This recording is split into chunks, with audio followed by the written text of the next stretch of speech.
What can argumentation do? And what does having an argument with someone mean?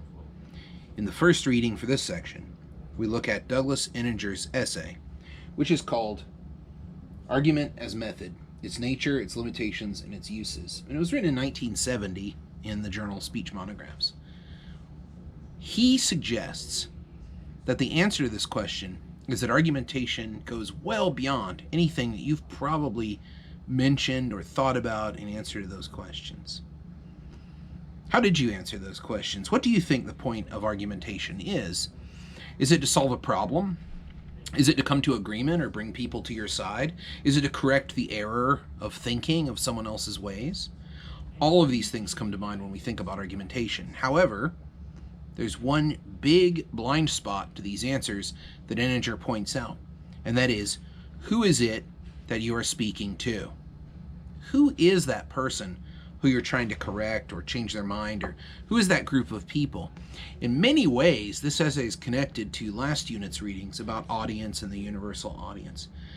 I would suggest that this essay goes a little bit further in the implications of how to imagine your audience and who it is you're talking to and what you're doing to them beyond changing their mind, beyond offering them evidence, beyond persuading them.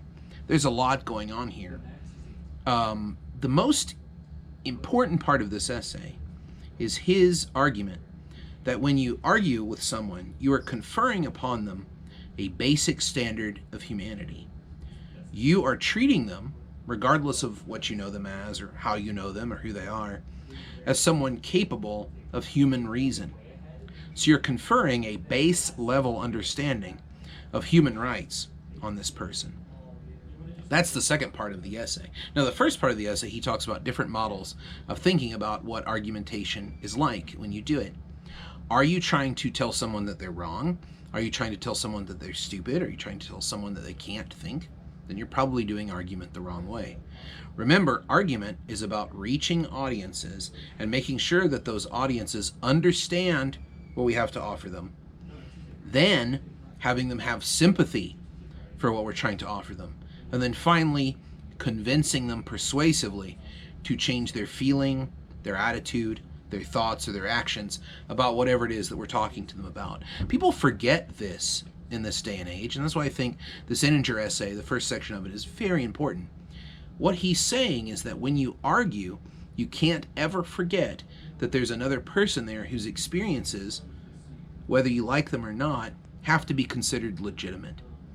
That's one of the most important things about argumentation when you think about it is, if you're approaching that audience or the other person and you think that their reasoning or how they got to where they are is illegitimate, you're probably going to fail in your reaching out to them. As a great case study for this, a couple of you have talked about this in your essays, the anti-vaxxer movement. If you think of these people as stupid, uneducated, or uncaring people, you're never going to get anywhere if that's your assumption of who they are, because you're not conferring on them these basic kind of human things, like they want safety and protection, they care about their children, they care about health, etc., etc. All these things are present. You can't forget that. But the second part is the part that really gets me thinking, which is, if I choose, instead of telling you what to do, if I choose to argue with you and try to persuade you to change your mind or your feelings about something, what I'm doing is I'm treating you as an equal. I'm treating you as a fellow human being. And a lot of this is because of Ehninger's deep insight that whenever I argue with someone in the proper way, I'm risk-taking. Now, what does that mean?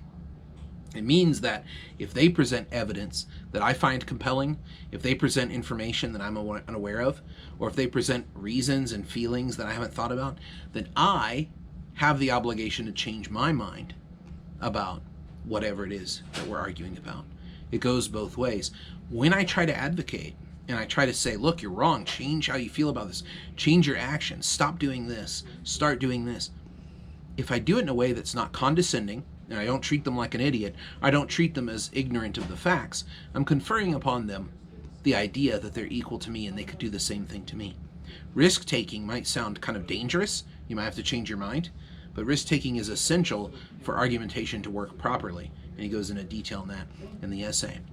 The second implication here is that treating someone as an equal interlocutor in argumentation is a conferral of a basic human sensibility for rights. So human rights could be inferred from the ability of someone to argue with you. You're assuming that they're human, you're assuming that they have all the rights and all the abilities and all the ability to interact with you that you assume that you have. So this is a real antidote to contemporary thinking, and I'd like to hear what you have to say about it. Nowadays in cancel culture and in the culture of you don't listen to the facts, so you're an idiot, argumentation is really on the ropes. Nobody really uses it. I'd love to hear from you, or maybe you're thinking about how to react to this week's readings, this section of readings. What do you think about this? Do you think that there's a way that we could recover this, or do you still see evidence of this kind of argumentation happening out there in the world? I'd like to see that response from you and see what you have to say. Otherwise, Douglas Ehninger, Speech Monographs 1970, The Uses and Limitations of Argument, stretches argument well beyond its traditional sense of being something that we would use to solve a disagreement or to change someone's mind.